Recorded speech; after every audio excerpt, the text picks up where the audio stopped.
An verschiedenen Orten gab es unglaubliche Überschwemmungen und Brände, es gab tonnenweise. Verschiedene Analyseebenen. Es gibt jetzt mehr als 150 begutachtete wissenschaftliche Arbeiten, die sich wirklich mit den Nuancen und Details der Beweise für diesen Zeitraum befassen.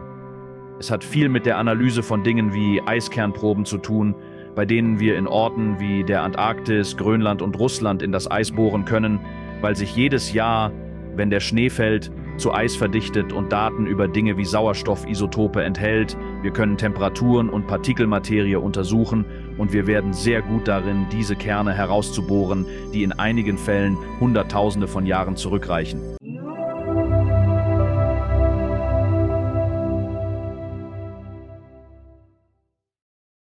Ich möchte Ben van Kerkwijk in der Show willkommen heißen. Wie geht's, Ben? Gut, danke. Ja, Alex, es ist toll hier zu sein. Danke für die Einladung. Vielen Dank, dass du in die Show gekommen bist, Mann. Ich freue mich so darauf, mit dir über eines meiner Lieblingsthemen zu sprechen, antike Zivilisationen und verlorene Geschichte und all die Dinge, die die Mainstream-Archäologie Gemeinschaft oft als Unsinn abtut. Aber ich mag es immer, wirklich in diese Fragen einzutauchen. Es geht darum, diese Fragen zu stellen, die nun wirklich, wurden die Pyramiden mit Sklaven gebaut? Das ergibt nicht viel Sinn. Und haben wir wirklich vor 6000 Jahren angefangen?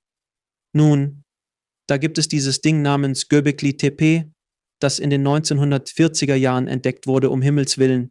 Und all diese Dinge verändern unsere Ursprünge, nicht nur unsere menschlichen Ursprünge, sondern auch unsere spirituellen Ursprünge, woher wir kommen, all diese Dinge. Also stehst du in meinen Augen auf einer Stufe mit Graham Hancock und Randall Carlson und diesen Typen, die den guten Kampf kämpfen und die Pfeile im Rücken abbekommen, wenn sie über die Hügel kommen. Ich schätze die Arbeit, die du machst, Bruder. Vielen Dank, ich schätze das sehr. Das ist hohes Lob. Schau, ich bewundere diese Jungs ebenfalls sehr. Sie sind ein Teil des Grundes, warum ich überhaupt damit angefangen habe. Aber ich denke, du hast es gut beschrieben, dass es bei vielem wirklich darum geht, Fragen zu stellen. Das andere Element in diesem ganzen Bereich des Entdeckens und Verstehens ist unsere Vergangenheit, das, was wir immer gesagt haben, dass es war. Ein großer Teil besteht wirklich darin, offen zu sein und neue Beweise zu akzeptieren, die, besonders in den letzten 20 Jahren, die Realität prägen und verändern. Unserer Geschichte, insbesondere die allerfrühesten Teile unserer Geschichte. Wir haben ziemlich guten Überblick über die letzten 4000 Jahre, was passiert ist. Das Problem ist, was davor passiert ist. Wo haben diese alten Zivilisationen angefangen? Wo haben sie ihre Wurzeln? Und was ist in den möglicherweise Hunderttausenden von Jahren davor passiert? Weil es eine enorme Menge neuer Beweise gibt, die aus angrenzenden wissenschaftlichen Bereichen sowie aus der Archäologie stammen. Du hast Göbekli Tepe erwähnt. Das ist ein wichtiges Thema, das meiner Meinung nach einen massiven Einfluss auf die Geschichte unserer Vergangenheit haben sollte. Wie in vielen etablierten wissenschaftlichen Bereichen üblich, erfolgen Veränderungen langsam. Das Establishment neigt dazu, den Status quo zu bewahren. Dennoch gibt es mittlerweile eine Fülle an Beweisen aus diesen Bereichen, die uns mehr über Katastrophen, die menschliche Zeitleiste und die genetische Komplexität der menschlichen Rasse verraten. Wir werden immer älter und älter, finden immer ältere Dinge. Je weiter wir zurückgehen, desto ausgefeilter scheinen die Dinge zu sein, die wir finden.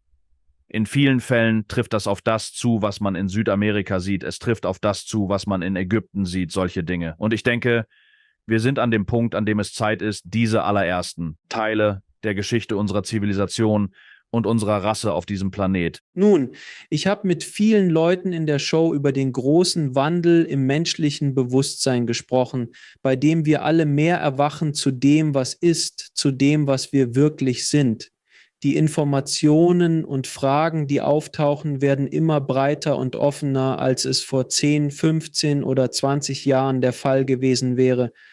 Warum glaubst du, dass so viele dieser Fragen gestellt werden? Graham ist wirklich einer der Vorreiter bei der Stellung solch tiefer Fragen. Als Fingerprints of the Gods herauskam, etwa 1995, begannen mehr Leute, solche tiefgründigen Fragen zu stellen. warum denkst du, dass die Menschen im Allgemeinen immer neugieriger auf unsere Ursprünge werden? Und zweitens, warum beginnen wir Dinge zu entdecken, die einfach keine Erklärung haben und die Beweise, die wir finden, werden immer zahlreicher? Man könnte argumentieren, die Pyramiden, selbst bei einem verlorenen Argument darüber, aber es gibt bestimmte Dinge, bei denen man einfach sagt, tut mir leid, Mann, die Höhlen in China, die unterirdischen Städte in der Türkei, die sie finden, Göbekli Tepe, all diese Dinge werden gefunden und wirklich auf so tiefem Niveau analysiert. Warum denkst du, dass das jetzt geschieht? Nun, es gibt ein paar Fragen, die ich meine, einer der Gründe, warum ich denke. Und ich fühle genauso, ich habe das Gefühl, dass eine Bewegungswelle im Gange ist. Immer mehr Menschen interessieren sich dafür. Einer der Gründe, denke ich, ist, dass diese Art von Informationen jetzt viel leichter für alle zugänglich ist. Mit dem Aufstieg des Internets und insbesondere von Video und neuen Medienplattformen wie YouTube, solche Dinge helfen dabei, viele dieser Themen zu verbreiten, weil vor der Art von Inhalten, die wir heute auf diesen Plattformen sehen und ihrer Popularität, ich meine, viele dieser Informationen waren schon da. All diese Konzepte und Ideen darüber, dass es viele Widersprüche gibt, es gibt viele neue Beweise, es gibt viele Probleme mit der etablierten Erzählung über unsere Geschichte. Diese Art von Daten war in diesen, wissen Sie, man musste wirklich in dem Bereich sein. Man musste diese dicken Bücher lesen. Es sind Leute wie Graham und seine Vorgänger, die über diese Themen gesprochen haben. Und wenn man noch weiter zurückgeht, war die Diskussion und all diese Daten und die Nuancen, die in dieser Diskussion enthalten sind, wirklich sehr stark auf die akademischen Hallen beschränkt. Es waren die Akademiker, die Ägyptologen, Sie und Ihre Kollegen, die dies diskutierten. Es gab vielleicht einige Gesellschaften und Organisationen, die sich für Entdeckerclubs interessierten, aber das waren sehr ausgewählte und eher elitäre Organisationen. Es war nicht wirklich eine Sache des öffentlichen Bewusstseins. Also haben wir diesen Übergang in dieses neue Medienfeld gesehen. Wir haben den Aufstieg einiger dieser alternativen Ideen und der Logik gesehen. Und ich denke, die Argumente und Fälle stammen von Persönlichkeiten wie Graham, Robert Bauval und John Anthony West, Autoren zahlreicher relevanter Bücher. Und dann wird das in neue Medien übersetzt und wir haben das Internet und diese Ideen verbreiten sich. Und ich denke, offensichtlich machen sie viel Sinn. Es gibt viele herausfordernde Beweise. Und im Laufe der Zeit, besonders in den letzten 20 Jahren, haben wir diese neuen Entdeckungen gemacht. Wir haben begonnen, moderne Technologie auf einige dieser Entdeckungen anzuwenden. Oft. Dies sind Bemühungen von Menschen, die wirklich außerhalb dieser Bereiche stehen. Sie sind Außenseiter, Ingenieure, sie sind einfach interessierte Leute, die normalerweise nicht in diesen akademischen Bereichen tätig sind und versuchen, moderne Techniken anzuwenden, um die Wahrheit über einige dieser neuen Funde zu enthüllen. Und das ist sehr herausfordernd für diese Geschichte. Ich meine, wenn man sich nur die Katastrophen ansieht, denke ich, dass dies ein riesiges Puzzleteil ist. Und das ist nichts. Das ist sehr viel. In den letzten 20 Jahren haben wir entdeckt, dass die Erde durch eine enorm katastrophale und kataklysmische Periode gegangen ist und das auch noch ziemlich kürzlich, sehr kürzlich, aus geologischer Sicht oder jeder anderen Zeitskala außerhalb der Art und Weise, wie wir Zeit mit unserem kurzen Leben messen. Aber in den letzten 13.000 Jahren hat die Erde diesen Kataklysmus durchgemacht. Das war wahrscheinlich eines der schlimmsten Ereignisse der letzten paar Millionen Jahre. Es war die jüngere Dryas, die die Grenze zwischen dem Pleistozän und dem Holozän markierte, unserer heutigen Ära. Man kann es als das Ende der Eiszeit betrachten. Und es war erst vor 13.000 Jahren, aber es gab ein massives Megafauna-Aussterben. Es wäre ein zivilisationsbeendendes Ereignis gewesen. In dieser Zeit stiegen die Meeresspiegel um fast 400 Fuß in sehr kurzer Zeit.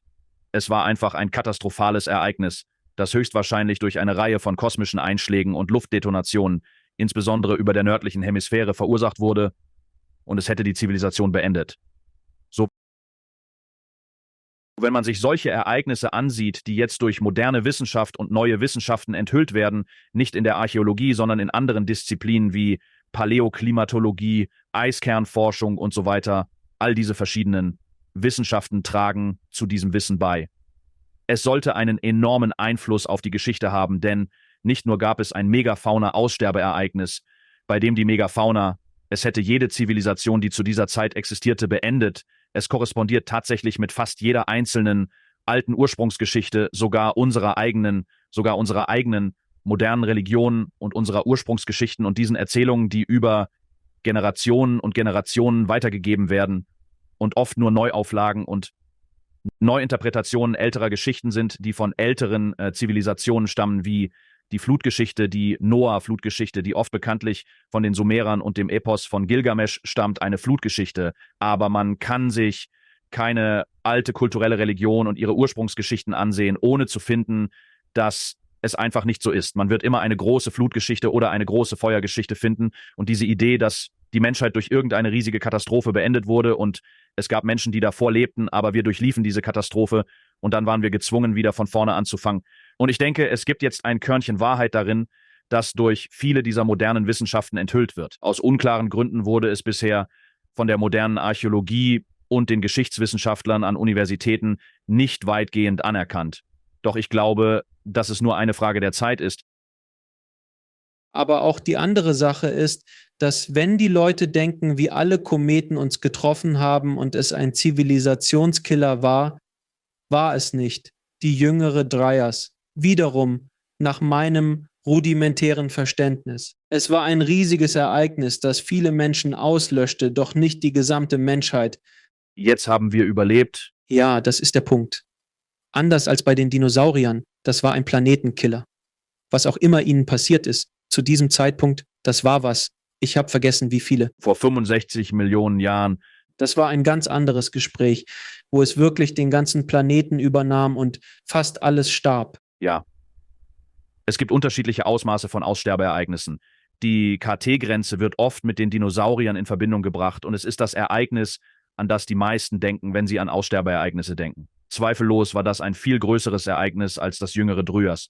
Es gab noch größere Ereignisse in der Vergangenheit, bei denen etwa 99% allen Lebens auf dem Planeten ausgelöscht wurden. Das ist verrückt. Ich meine, am Ende bleiben nur ein paar Mikroben und Bakterien übrig und dann muss alles von vorne beginnen. Das ist bereits geschehen. Und New Yorker Kakerlaken und New Yorker. Und Kakerlaken natürlich. Besonders New Yorker Kakerlaken. Speziell. Diese Dinger waren wahrscheinlich in Ordnung. Sie könnten in dieser Umgebung gedeihen. Aber ja, ich meine, die jüngeren Drogen, schau, es war, wie ich sagte, wahrscheinlich das Schlimmste, was dem Planeten in den letzten 2 bis 5 Millionen Jahren passiert ist. Es war ein großes Ereignis. Und wenn man sich ansieht, was passiert ist, ich meine, es hat im Wesentlichen die Hälfte der Megafauna ausgelöscht, die zu dieser Zeit hier war. Also, ich denke, viele Menschen sind sich dieser Aussterbeereignisse nicht bewusst, aber die meisten kennen Dinge wie Mammuts, Säbelzahntiger und den amerikanischen. Riesenbär. Der kurzgesichtige Bär. Es gab den amerikanischen Höhlenbär, den amerikanischen Löwen, Gürteltiere in der Größe von Volkswagens, das riesige Bodenfaultier, fast so groß wie ein Elefant. Diese Tiere existierten in Nordamerika vor etwa 2,5 Millionen Jahren bis vor etwa 13.000, 12.000 Jahren und sind alle verschwunden. Wenn man die Gesamtzahl der Aussterbungen betrachtet, der Arten, die in dieser kurzen Zeit ausgestorben sind, ist es ungefähr die Hälfte der Megafauna, alles über etwa 40 Körpergewicht, einschließlich uns, denke ich, sicherlich mich, das als Megafauna beschrieben wird. Also sind die Hälfte dieser Arten, die damals existierten, in dieser relativ kurzen Zeit ausgestorben, bis hin zu ein paar Vogelarten. Und natürlich ist die gängige Erklärung dafür so eine Art unsinnige Theorie, die mit Überjagung zu tun hat durch Menschen. Und es ist wirklich Unsinn. In Südamerika wurden etwa 85% der Megafauna verloren. In Nordamerika ist es ähnlich. Es kam zu einem katastrophalen Ereignis mit dem Aussterben riesiger Artenmengen in kurzer Zeit. Es gab an verschiedenen Orten unglaubliche Überschwemmungen und auch unglaubliche Brände. Es gab tonnenweise verschiedene Analyseebenen. Es gibt jetzt mehr als 150 begutachtete wissenschaftliche Arbeiten, die sich wirklich mit den Nuancen und Details der Beweise für diesen Zeitraum befassen. Es hat viel mit der Analyse von Dingen wie Eiskernproben zu tun, bei denen wir in Orten wie der Antarktis, Grönland und Russland in das Eis bohren können, weil sich der Schnee jedes Jahr zu Eis verdichtet und Daten über Dinge wie Sauerstoffisotope enthält. Wir können Temperaturen und Partikelmaterie untersuchen und sind sehr gut darin geworden, diese Kerne herauszubohren, die in einigen Fällen Hunderttausende von Jahren zurückreichen. Und wir können fast wie eine Jahr-für-Jahr-Schicht betrachten, um zu sehen, wie die Bedingungen waren, was ist passiert. Genau, ja. Tatsächlich sind Baumringe ein weiteres Beispiel. Wir haben zwar keine Baumringe, die 13.000 Jahre zurückreichen, aber sie haben uns einige interessante Dinge über das Klima in der Geschichte erzählt, CO2, solche Sachen. Wenn man weiter zurückgeht, sind nicht nur diese massiven Überschwemmungen interessant. Während dieser Zeit stiegen die Meeresspiegel um 100 bis 130 Meter, also 300 bis 400 Fuß, in kurzer Zeit. Das ist verbunden mit massiven Pulsen, Schmelzwasserpulsen und natürlich ist das ganze Eis, das auf der Nordhalbkugel lag, das ziemlich schnell geschmolzen ist und seinen Weg in den Ozean gefunden hat, was der Auslöser war. Man hat diese Einschläge und Luftstöße, die wahrscheinlich in das Eis, die Eiskappen, die Laurentide und Cordilleran Gletschersysteme, die sich über den größten Teil Nordamerikas erstreckten, auch den europäischen Gletscher eindringen. Und diese Dinge schmelzen schnell, enorme Überschwemmungen. Auch diese Luftstöße und Einschläge, sie sind viel stärkere Ereignisse als selbst riesige Vulkane. Sie würden fast wie eine nukleare Winterumgebung auf dem Planeten verursachen. Und tatsächlich sehen wir das in der Temperaturanalyse. Es gibt eine etwa 800-900-jährige Periode von 12.800 Jahren bis etwa 11.600 Jahren vor heute, in der die Temperatur einfach dramatisch und schnell auf die Tiefen der kältesten Teile einer Eiszeit fällt und dort etwa 800 Jahre bleibt und dann wird sie plötzlich wieder herausgerissen. Also die moderne Denkweise ist, dass es zwei Ereignisse gab. Es gab ein Ereignis, das dies am Anfang vor etwa 11.800 oder 11.900 Jahren auslöste und dann etwas um 11.600 Jahre herum, was besonders interessant ist, weil das genau mit Platos Bericht über den Untergang von Atlantis übereinstimmt. Das ist eine wirklich interessante Korrelation mit diesem Datum, aber schau, es geht nicht nur um Überschwemmungen. Ein Teil dieser Eiskernanalyse zeigt auch, dass zu einem Zeitpunkt etwa 9% der weltweiten Biomasse in Flammen standen, was eine astronomische Zahl ist. Auch CO2 steigt an. Nun, es strömt einfach heraus. Ja, das ist enorm. Ich meine, schau, das ist echter Klimawandel, wie vor 13.000, 14.000 Jahren. Das ist echter Klimawandel. Das ist schneller, katastrophaler und schneller Klimawandel. Es ist kein unkontrollierbares Ereignis. Die Erde ist sehr widerstandsfähig gegenüber solchen Veränderungen. Aber es ist ziemlich hart für das Leben. Was passiert? Das Leben stirbt nicht sofort aus, weil es wie unter dem Schlag steht. Dafür gibt es auch Beweise. Es ist wirklich interessant, diese verschiedenen Orte, an denen Mammuts, Säbelzahntiger und Bäume und alles einfach wie zusammengequetscht sind, wo man wie Mammuthüftknochen in der Nähe ihres Kopfes findet. Man kann sehen, dass diese Dinge von einer Schockwelle getroffen wurden. Aber letzten Endes führt ein dramatischer und schneller Klimawandel dazu, dass die Umwelt der Megafauna beeinflusst wird, was letztlich zu ihrem Aussterben führt. Der schnelle Wandel ihrer Umgebung und Nahrungsquellen lässt sie rasch verschwinden. Ein Beispiel hierfür ist Sibirien, das während des Pleistozäns viel wärmer war und nun eine kalte Tundra ist, fast wie eine gefrorene Landschaft, die die Auswirkungen dieses Phänomens deutlich zeigt. Dieser rapide Wandel ihrer Lebensräume und Nahrungsquellen führt letztendlich dazu, dass sie in kurzer Zeit aussterben. Aber wir haben Beispiele von Megafauna wie Mammuts und Mastodons, die dort lebten und zeigten, dass ihre Ernährung aus riesigen Pflanzen bestand. Ein grüner Ort. Das Klima war im Pleistozän sehr unterschiedlich, insgesamt kälter. Aber die Klimazonen auf dem Planeten waren sehr verschieden und verschoben sich schnell infolge der jüngeren Trockenheit. Und finden Sie jetzt nicht Knochen und Tiere, die eingefroren waren und jetzt wegen des aktuellen Klimawandels auftauen? Und Sie finden sie mit Nahrung im Mund und Nahrung im Magen. Es war also wie ein schnelles Szenario. Sie froren ein, fast wie Schockfrostung an manchen Orten, sicher. Ja, an manchen Orten. Es ist wirklich interessant. Da gibt es die Leute oben in Alaska, da war ein wirklich interessanter Typ. Ich habe seinen Namen vergessen. John war bei Rogans Show. Tatsächlich hatte ich so halbwegs Kontakt mit ihm. Er kennt Randall Carlson. Ich kenne Randall Carlson. Es gab Gespräche darüber, das in Angriff zu nehmen. Diese Jungs, sie finden buchstäblich nur überall diese Mammutüberreste und Skelette und blitzgefroren, wo du buchstäblich Fleisch hast. Ich glaube, der Typ hat tatsächlich etwas Mammutfleisch gegessen. Es war wie seit 12.000 Jahren eingefroren und sie haben es gekocht und gegessen.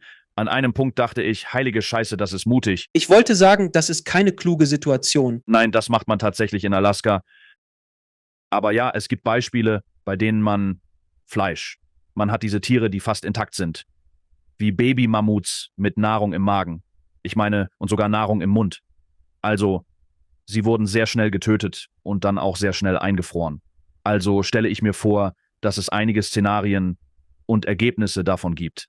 Einfach katastrophale Ereignisse, bei denen man eine Art massiven Polarwirbel hat, der passieren kann. Damit bin ich nicht so vertraut. Offensichtlich ist es nicht überall so, aber sicherlich an einigen Orten als Resultat. Wir haben nichts in unserer. Selbst Filme, die versuchen, diese Dinge zu simulieren, werden dem nicht gerecht. Man kann ein Gefühl dafür bekommen, wenn man sich Dinge wie die Überschwemmungen und was passiert ist ansieht. Wenn du jemals nach Ost-Washington gehst, gibt es dort ein Gebiet namens Channeled Scablands. Und es ist wahrscheinlich eine der spektakulärsten Umgebungen, die du je sehen wirst, weil dort buchstäblich der Boden und die Erde aufgerissen wurden, weil das der Weg war, den diese Flutwasser nahmen. Und du sprichst von Wassermengen, wie 9 Kubikmeilen Wasser pro Minute, die durch einige dieser Umgebungen flossen.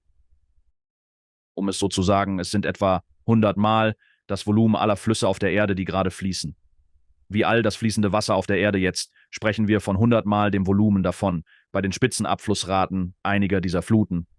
Und so haben in ein paar Wochen im Wesentlichen einige dieser Ereignisse diese Coulées geformt, die Meilen und Meilen breit sind, und sie sind etwa 1000 Fuß tief, und sie reißen einfach diesen Basalt auf und bilden diese riesigen Narben in der Landschaft. Und heute fahren wir durch sie. Sie haben diese kleinen Seen und so weiter.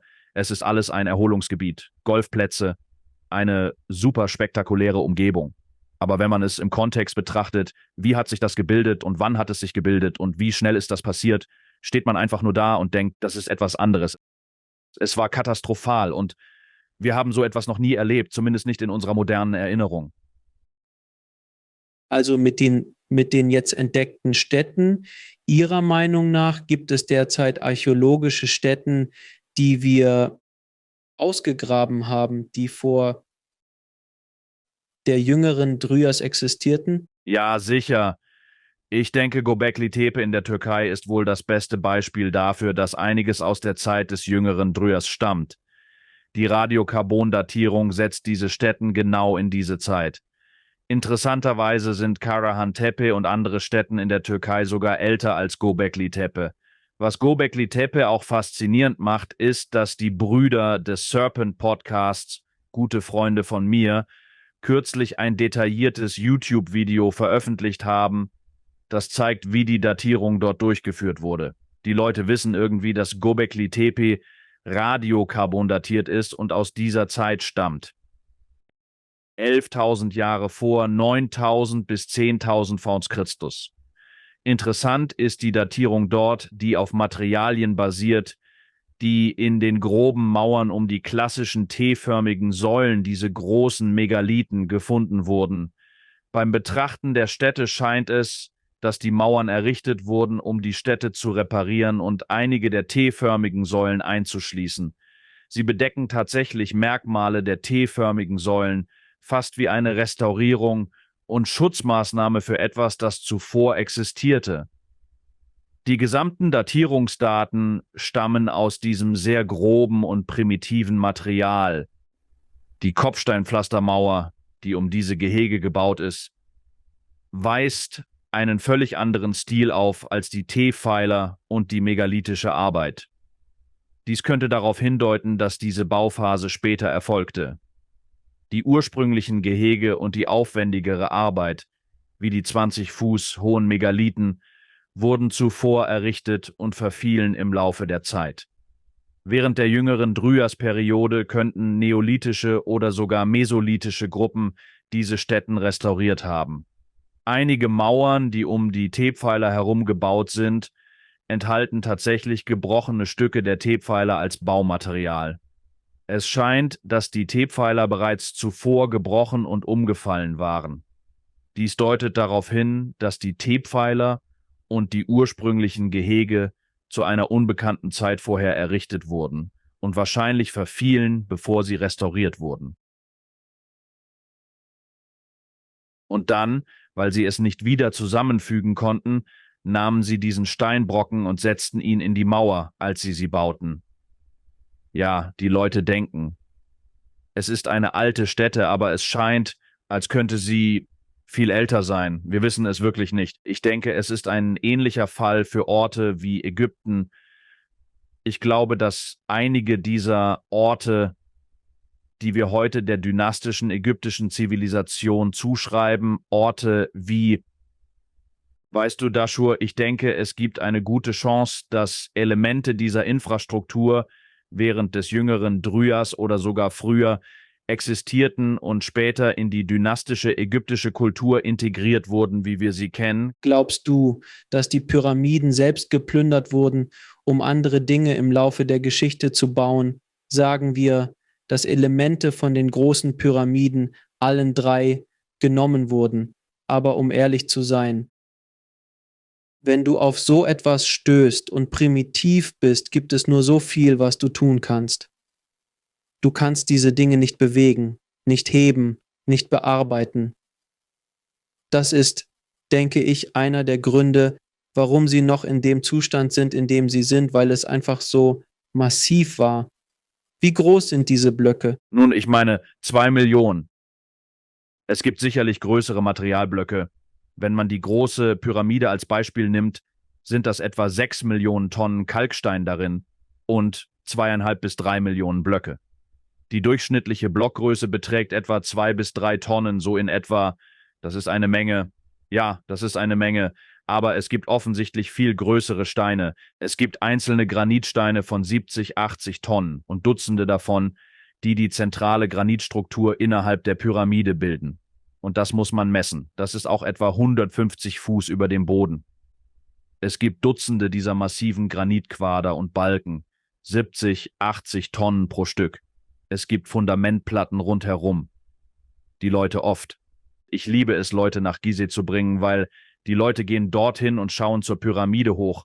Aber eines der interessanteren Elemente ist tatsächlich, nach unten zu schauen, worauf man steht. Denn es ist nicht nur Felsboden, es wurden Vorbereitungsarbeiten am Felsboden durchgeführt und es gibt tatsächlich Fundamentplatten, die zusammengefügt und in den Felsboden in einem fast 3D-geometrischen Puzzle verriegelt sind, das perfekt zusammenpasst.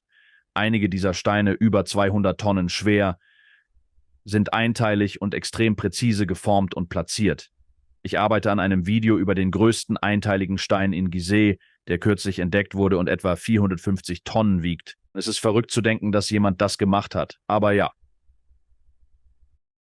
Die Pyramiden wurden seit Tausenden von Jahren geplündert und als Steinbrüche genutzt. Diese Aktivität begann, soweit wir wissen, in der Mitte, einem neuen Königreich der antiken ägyptischen Zivilisation selbst. Also sprechen wir von etwa 2100 v. Chr. Sie begannen bereits, Steine von diesen Monumenten zu nehmen. Und das war eine Aktivität, die bis vor ungefähr nur 60, 70 Jahren andauerte. Nicht einmal so lange her. Es wurde gut dokumentiert von Leuten wie Flinders Petrie, der diese Orte Ende des 19. Jahrhunderts, Anfang des 20. Jahrhunderts besuchte, dass täglich Kamelkarawanen von Steinen diese Orte verlassen. Das zeigt, wie massiv und gigantisch sie sind, dass Menschen seit Tausenden von Jahren Steine entnehmen und als Steinbrüche nutzen. Etwas wegzunehmen und zu zerstören ist viel einfacher, als es zu bauen. Die Behauptung, die große Pyramide innerhalb von 25 Jahren mit Bronzezeit-Technologie, menschlicher Arbeitskraft, Seilen und Schlitten zu bauen, ist aus logistischer Perspektive Unsinn. Die orthodoxe Geschichte der ägyptischen Dynastien behauptet, dass die Pyramide in dieser kurzen Zeit gebaut werden könnte, was bedeuten würde, dass alle 5 Minuten ein Stein abgebaut, transportiert, bearbeitet, zur Baustelle gebracht, platziert und perfekt gesetzt werden müsste, 24 Stunden am Tag, 7 Tage die Woche für 25 Jahre. Perfekt, mit perfekter Präzision. Ja, ich meine, ja und nein. Es gibt Mörtel. Die Superstruktur der Pyramide ist nicht so präzise wie das Fundament. Sie ist sicherlich nicht so präzise wie die Innenarbeiten. Aber diese Zahl von 5 Minuten berücksichtigt nicht die Planung, sie berücksichtigt nicht die Fundamentarbeiten, sie berücksichtigt nicht all das Nivellieren und die Fliesen, die hineingehen. Es berücksichtigt nicht die Raffinesse der Innenräume. das Graben, der Tunnel. Es ist völliger Unsinn. Und nicht nur das. Man muss auch bedenken, dass dies angeblich zu den allerersten Pyramiden gehört, die je gebaut wurden. Es ist, als hätten wir mit dem Space Shuttle angefangen und wären dann zurück zum Pferd und Wagen gegangen. Man beginnt nicht mit einem perfekten, massiven, technologisch hochentwickelten Produkt und geht dann rückwärts, wie es in der orthodoxen Zeitleiste des Pyramidenbaus zu geschehen scheint. Die Ägypter sind bekannt für die Gizeh-Pyramiden, die Große Pyramide und einige andere. Im Mittleren Reich bauten sie weiterhin Pyramiden, jedoch weniger anspruchsvoll, aus Lehmziegeln und kleiner. Einige sind noch sichtbar, erodieren aber langsam im Gegensatz zu den ewigen Steinmonumenten. Angeblich sind dies die ersten von uns gebauten Pyramiden. Und natürlich gibt es endlose Präzision, wenn es darum geht. Es gibt Präzision, wenn man sich ansieht, wie diese Dinge nach dem wahren Norden ausgerichtet sind. Es ist eines der genauesten ausgerichteten und angelegten Gebäude, die wir je gebaut haben. Tatsächlich. Wir haben es, glaube ich, erst Ende des 19. Jahrhunderts erreicht. Wir konnten tatsächlich etwas bauen, das fast so genau war wie die Pyramide. Sie enthält all diese Daten. Sie ist im Grunde ein maßstabsgetreues Modell der nördlichen Hemisphäre des Planeten. Im Verhältnis von, ich glaube es ist, ich werde das jetzt falsch sagen, es sind 43.200. Wenn du die Höhe der Pyramide mit 43.200 multiplizierst, erhältst du den Polarradius der Erde, vom Erdmittelpunkt bis zum Nordpol. Das Produkt der Umfangslänge der Pyramide mit 43.200 ergibt den Äquatorumfang des Planeten. Dies kodiert die abgeflachte Spheroidform der Erde, was bedeutet, dass sie keine perfekte Kugel ist. Es ist etwas weiter von Osten nach Westen als von Norden nach Süden, richtig wegen der Rotation. Also ist es leicht eiförmig. Nun, es ist nur leicht flach oben, ein bisschen dicker um die Mitte. Und dieser Unterschied, der übersetzt sich in ein Verhältnis zwischen Breite und Länge. Wenn du also diese Gitterlinie über die Karte ziehst und nach unten schaust, siehst du, dass am Äquator ein Gitterquadrat, egal ob ein Grad oder eine Minute, Breite und Länge, leicht länger Ost-West als Nord-Süd ist. Es ist kein Quadrat, es ist ein Rechteck. Dieses Verhältnis zwischen Breite und Länge wird auch genau oder sehr präzise in der großen Pyramide nachgebildet.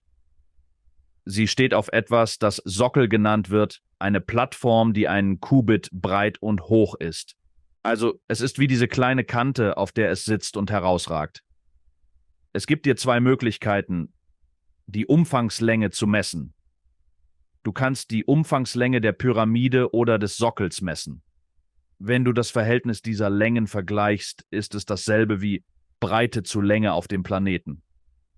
Das ist verrückt. Also, wenn die Mainstream-Archäologie mit diesen Fakten konfrontiert wird, was sagen sie dann? Ups. Nun, die Antwort ist, es ist Zufall. Das ist generell die Antwort, die man bekommt. Diese Dinge häufen sich immer weiter an. Es gibt noch viele weitere Aspekte der großen Pyramide, über die man sprechen könnte. Und ich denke, all diese Dinge, es braucht nicht viele davon, um zu sagen, okay, das ist kein Zufall. Hier gibt es offensichtlich noch mehr Daten. Ich denke, es ist eines der großen Widersprüche. Es wird leider nicht wirklich angesprochen. Ich denke, es gibt eine andere Erklärung.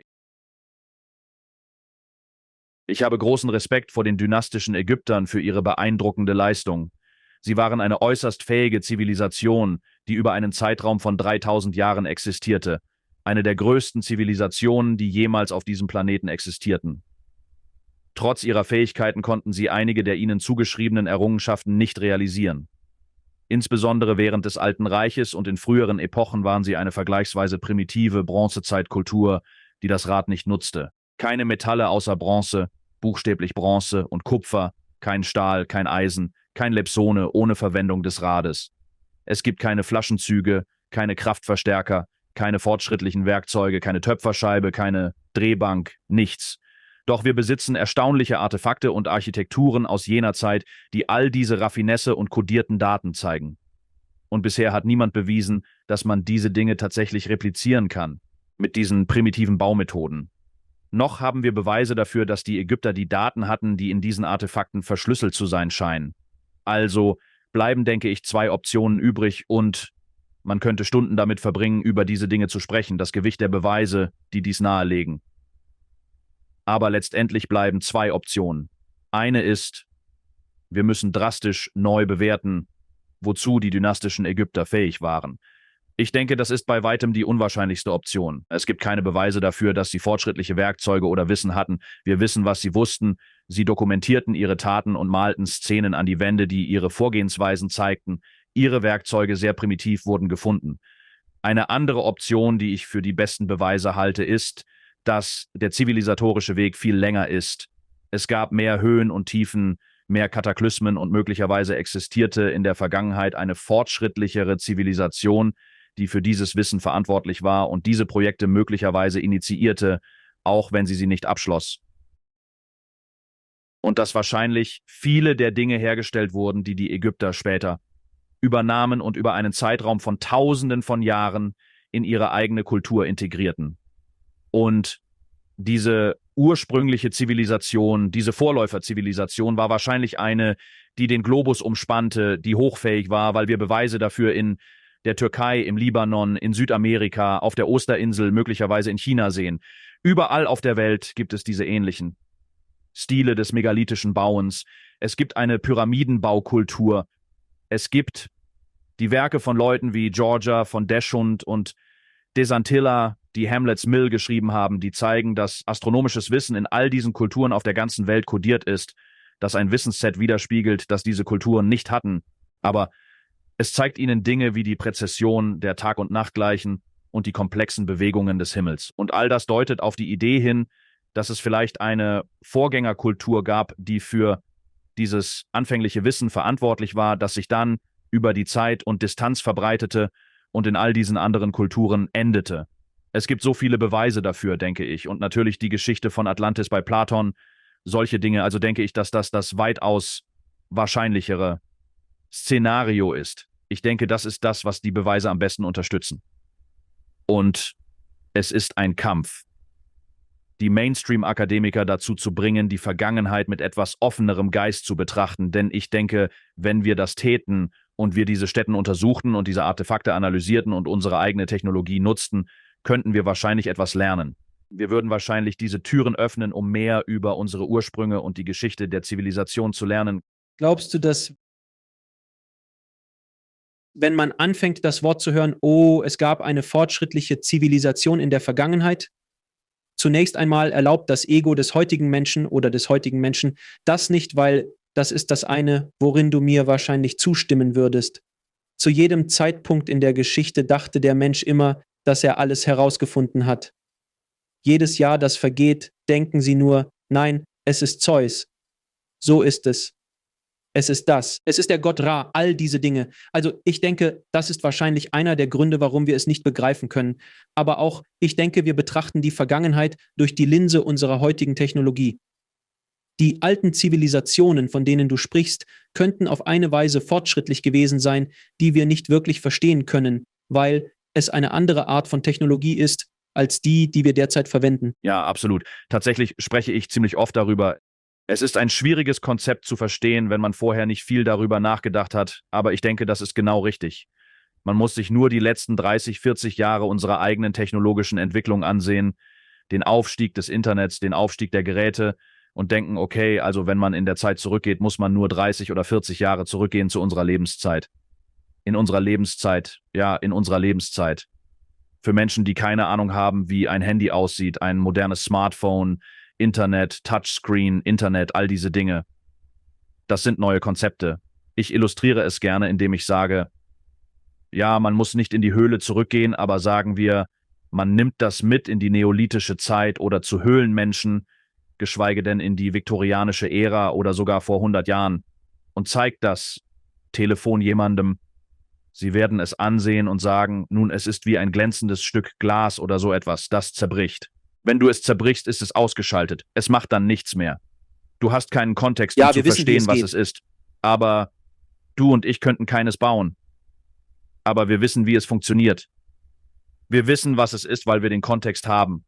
Wir wissen, was drahtlose Netzwerke sind. Wir wissen, was ein Touchscreen ist. Wir kennen die Kameras und das Internet und all diese Dinge, die man braucht, um dieses Ding in den Kontext zu setzen und zu verstehen, was es ist. Und in vielerlei Hinsicht denke ich, wenn wir auf die potenzielle Raffinesse einiger dieser Seiten schauen, sind wir in derselben Position wie jemand aus der viktorianischen Ära, der ein Handy betrachtet. Uns fehlt der Kontext, um es vollständig zu verstehen, weil es möglicherweise Teile der Wissenschaft oder Technologien gibt, die bei ihrer Herstellung oder Nutzung beteiligt waren, die wir noch nicht verstehen. Und wie du gesagt hast, auch wenn wir denken, dass wir alles durchschaut haben, wissen wir, dass wir in 10 Jahren mehr wissen werden. Wir werden die Grenzen der Wissenschaft erkunden und mehr über die grundlegende Natur der Realität und Technologie und Prinzipien des Universums in 20 Jahren, 100 Jahren, 1000 Jahren lernen.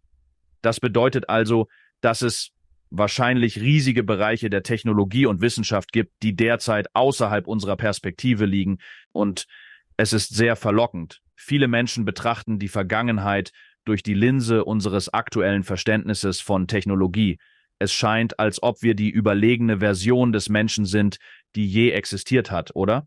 Alles in der Vergangenheit muss also nur ein Teil unseres Wissens sein und im Kontext dessen, was wir wissen, erklärbar sein.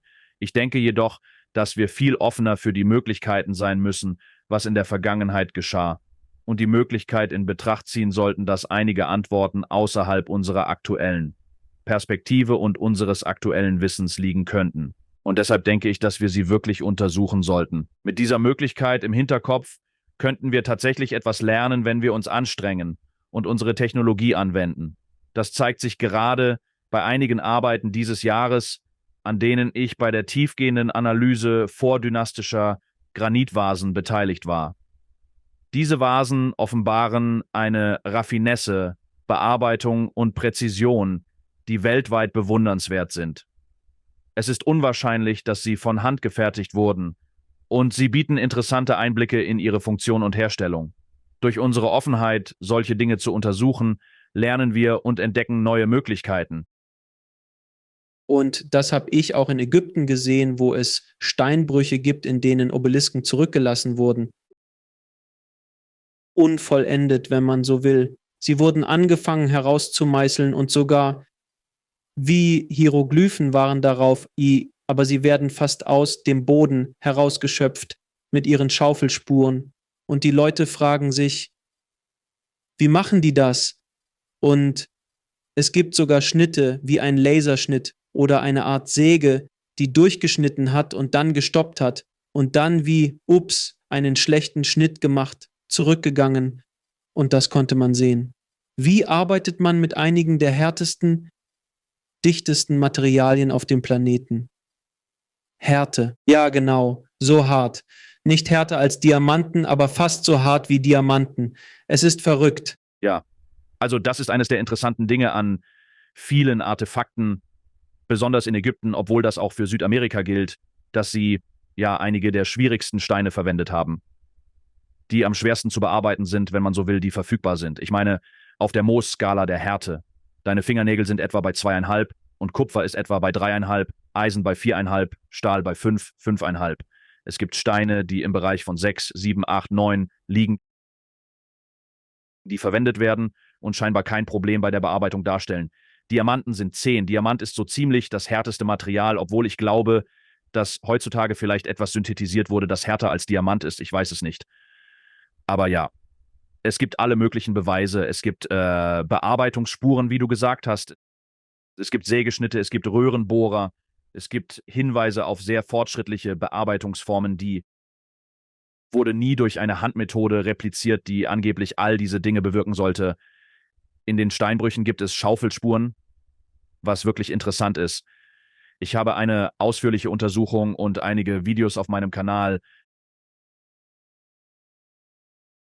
Die herkömmliche Erklärung besagt, dass Schlagsteine verwendet wurden, um Diorit- oder Doleritkugeln auf den Granit zu schlagen, was die Schaufelspuren erklärt. Es gibt jedoch Probleme mit dieser Theorie, insbesondere dass es ist ein logisches Dilemma, das sich in der orthodoxen Geschichte des alten Ägypten zeigt. Trotzdem ist dies die primitivste Methode und dennoch die, die bei den raffiniertesten und größten Artefakten zu sehen ist. Es ist, als ob man diese beiden Dinge in Einklang bringen könnte, wenn dies die primitivste Methode des Steinbruchs ist, buchstäblich mit einem anderen Stein auf Granit zu schlagen. Und Natürlich entwickelt man sich im Laufe der Zeit weiter zu, während wir den Keil- und Meißelansatz verwenden, bei dem wir Kerben in einer Linie meißeln, Holz hineinlegen, es wässern und dann diese Meißel einschlagen, um den Stein zu spalten. Und dann entwickelt man stärkere Materialien wie Stahl und andere Meißel, mit denen man tatsächlich in den Stein meißeln kann. Und es gibt auch Beweise für diese Art von Arbeit in diesem Steinbruch. Aber sie verwenden typischerweise, sie brechen kleine Stücke von diesen riesigen Artefakten ab, wie den unvollendeten Obelisken, der 1200 Tonnen wiegt. 1200 Tonnen ist die Schätzung für seine Masse. Aber sie versuchen das mit der primitivsten Abbaumethode zu erklären. Das ist Unsinn. Außerdem gibt es viele andere Unstimmigkeiten, wie diese Schaufelspuren entstehen. Die Tatsache, dass sie in gerader Linie die Wände hinunterlaufen, dann darunter und dann unter die Unterseite dieser Artefakte und du hättest diese Gradlinien nicht zwischen den Schaufelspuren. Ich meine, wenn du einen Schichtwechsel hast und der nächste Typ kommt nach 10 Stunden hämmern und er nimmt den Ball auf und fängt an zu hämmern, wird er diese Grate zwischen den Schaufelspuren niederhämmern. Ich meine, dort wirst du den meisten Halt bekommen und das meiste Material entfernen. Aber das ist nicht, was wir sehen. Wir sehen alles in diesen geraden Linien, als ob ein Werkzeug heruntergekommen wäre und dies in einer geraden Linie gemacht hätte. Wir sehen Hinweise auf Gelenkbewegungen. Sie beginnen an manchen Stellen gerade und neigen sich dann. Man kann sich vorstellen wie ein Baggerarm. Jeder, der einen Bagger benutzt hat, wird das sehen. Wenn du gerade ausschneidest, ist es gerade. Aber wenn du dich drehst, von diesem festen Bezugspunkt aus, ändert sich der Winkel auf der Linie, die du schneidest. Wir sehen Beweise. In diesen Schaufelspuren, dass sich der Winkel ändert, als ob das Werkzeug fixiert war, von dort aus arbeitete, artikuliert wurde und dann bewegt wurde. Es gibt all das. Sehr interessant. Es geht immer weiter. Ich habe eine Frage an dich, weil ich in Südamerika war. Ich war in Machu Picchu. Tulum Coba. Und man beginnt, sich diese Strukturen anzusehen und sie haben Echos des alten Ägyptens, ohne Frage. Was auch? Das ist eine andere Frage. Warum gibt es so viele Pyramiden auf der Welt, wo diese Zivilisationen nie irgendeine Art von Kommunikation gehabt haben sollten? Also gibt es diese eine große Frage. Aber es gibt einige südamerikanische, ich denke in Machu Picchu, Chichén Itzá und Machu Picchu, wo die Steine fast so aussehen, als kämen sie aus Formen, weil sie das tun. Also es ist nicht wie ein Block und ein Block, wie in Ägypten. Du hast Granitstein, Granitstein, Granitstein. Sie haben alle ähnliche Formen, wenn nicht fast genau. Die gleichen, mehr oder weniger, mehr oder weniger. Aber das ist wie Apfel, Orange, Banane und sie passen alle perfekt zusammen. So perfekt, dass man kein Blatt Papier dazwischen schieben kann. Wie um Himmels Willen haben Sie das damals gemacht? Mann, das ist eine gute Frage. Ich habe keine Antwort, weil ich genauso verblüfft bin wie du. Also sehen Sie, bei der megalithischen Arbeit denke ich, dass dies ein Indikator ist, dieser Raffinesse. Ähnliches ist zwischen Ägypten und Orten wie Peru zu sehen. In der Präzision der Arbeit. In Ägypten gibt es mehr gerade Linien. Diese fast lineare megalithische Arbeit ist quadratisch. Vieles ist ziemlich quadratisch und sicherlich gerade in der Verbindung sehr präzise. Manchmal ist es nicht sichtbar. Man kann definitiv keine Rasierklinge dazwischen schieben. Die gleiche Präzision sieht man in Peru bei dieser Arbeit im Heiligen Tal und in Machu Picchu, aber ohne geraden Linien. Das sind diese geschwungenen Merkmale. Eines der rätselhaften Dinge für mich ist, wie man hat diese riesigen Steine. Ein Ort namens Sacsayhuaman über Cusco mit Steinen von 100 bis 500 Tonnen, riesige, harte Kalksteinformen. In Cuscos Straßen gibt es auch mehrere Tonnen schwere Granitsteine. Und sie passen perfekt zusammen mit fließenden Verbindungen, die sie verbinden. Einfach dieses, wie Dr. Seuss. Ja, es ist verrückt. Und ich habe an einigen Orten gesehen, ich habe das tatsächlich ein paar Mal dokumentiert, wo durch Erdbeben oder andere Prozesse die Steine sich getrennt haben. Und man kann erkennen, okay, sie haben sie nicht nur an der Oberfläche gut aussehen lassen, als ob sie sich an der Oberfläche berühren. Diese durchgehende, verbundene Oberfläche geht tatsächlich über die gesamte Tiefe des Steins. Sie geht die ganze Tiefe hindurch, was unglaublich schwierig ist zu machen, diese passenden Oberflächen so hinzubekommen. Also spekulieren viele Leute, okay, diese Steine kommen aus einer Form. Sind sie wie eine Knetmasse oder Toffeeartige Substanz, die an Ort und Stelle gebracht wird und aushärtet? Wir haben dafür wirklich keine Beweise. Wir haben keinen Prozess, der das erklären kann. Die Intuition sagt dir, dass du es ansiehst und denkst, Mann, weil die einzige andere Idee, irgendwie heben sie den Stein, als ob sie ihn ansehen, ein Stück davon abschaben und daran arbeiten. Und dann setzen sie ihn wieder ein. Okay, geh hin und her. Nimm es 1000-mal rein und raus, um es annähernd hinzubekommen. Wie schwer sind diese Steine? Einige dieser Steine wiegen ein paar hundert Tonnen. Ich meine, es ist wirklich Wahnsinn. Sie sind riesig. Und definitiv mehrtonnige Steine. Nichts davon es ist wirklich lustig eigentlich. Ich gehe nach Ägypten und Südamerika. Sie restaurieren viele dieser Stätten wie Karnak. Und da gibt es buchstäblich ein 2 oder 3 Tonnen Stück einer Statue, das sie bewegen mussten. Man kann sehen, wie schwierig es war, diese massiven, großen, starken Kabel zu wickeln und die Winde und Maschinen zu benutzen, um sie zu heben und zu erzählen. Dies zeigt, dass es heute für uns schwierig ist, solche Arbeiten zu verrichten, während es für die Menschen im Park viel einfacher war, da sie es bereits getan haben. Ägypten, was auch immer. Die Leute hatten wenig Verständnis dafür, wie schwierig einige dieser Aufgaben sind, weil sie es selbst nicht gemacht haben oder nicht gesehen haben, wie schwer es für uns ist, solche mehrtonnigen Objekte und seltsamen Formen zu bewegen. Es ist verrückt. Aber ja, schau, ich weiß nicht. Die südamerikanischen Sachen sind fantastisch. Es gibt eine Überschneidung. An einigen Orten in Ägypten findet man diese fließenden Linien und an einigen Orten in Südamerika gibt es gerade Linien. Ja. Chichén Itzá ist ziemlich, soweit ich mich erinnere, alle Blöcke haben ähnliche Seiten. Sie sind nicht so verrückt. Nicht fließend. Ja, also die Coricancha in Peru, Cusco, ist eine riesige megalithische Struktur. Heute eine katholische Kirche, aber im Zentrum von Cusco mit megalithischen Ursprüngen. 100%. Viele gerade Linien, ähnlich wie in Ägypten. Aber dann gehst du in die Straßen von Cusco und sie haben diese megalithischen Gebäude und da sind diese fließenden Linien, diese grünen Granitwände. Es ist einfach verrückt und wunderschön. Cusco ist so erstaunlich. Leute, die noch nicht dort waren, sollten hinfahren, da es super einzigartig ist. Es gibt buchstäblich keinen anderen Ort auf der Welt, den ich kenne, wo diese architektonischen Stile so übereinander gestapelt sind. Megalithische Bauten, deren Alter unbekannt ist, stehen neben groben, primitiven Inka-Bauten aus lokalen Materialien wie Pflastersteinen und Lehmmörtel. In der Mainstream-Geschichte wird alles den Inka zugeschrieben, aber ich glaube, dass es viel älter ist aufgrund des megalithischen Stils. Dann hast du Kolonialspanisch obendrauf. Dann hast du modern. Und du gehst einfach durch die Straßen im Zentrum von Cusco und es ist überall übereinander gestapelt. Wirklich. Es ist einzigartig und es ist erstaunlich.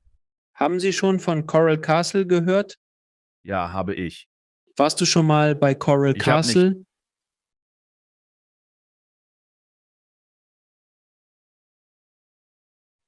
Ich komme aus Südflorida und war schon oft dort. Für alle, die Coral Castle nicht kennen, bitte googelt es in Südflorida. Es ist eine megalithische Konstruktion aus den 50er Jahren. Ja, Edward Scarlin. Das stimmt, ja, das war sein Name, ja. Und er bewegte Korallen, Felsen. Es ist Kalkstein. Eine Art davon, denke ich. Ja, Coral Gables liegt überall im Süden und erhielt seinen Namen, weil es auf dem Fundament dieser Felsen errichtet wurde. Er baute eine ganze kleine Stadt, einen riesigen Tisch, zweistöckige Gebäude und eine 5 Tonnen schwere Tür, die perfekt ausgerichtet war und mit einem Finger bewegt werden konnte. Und er hat es allein geschafft. Er ist ein sehr geheimnisvoller Typ. Er fragte, wie machst du das? Er antwortete, ich habe die Geheimnisse gelernt, wie sie die Pyramiden erbaut haben. Mehr verriet er nicht. Ja, nun, ich habe eine andere Meinung über So ist es. Coral Schau mal. Castle. Und schau, das war eine Sache, die ich dazu sagen würde.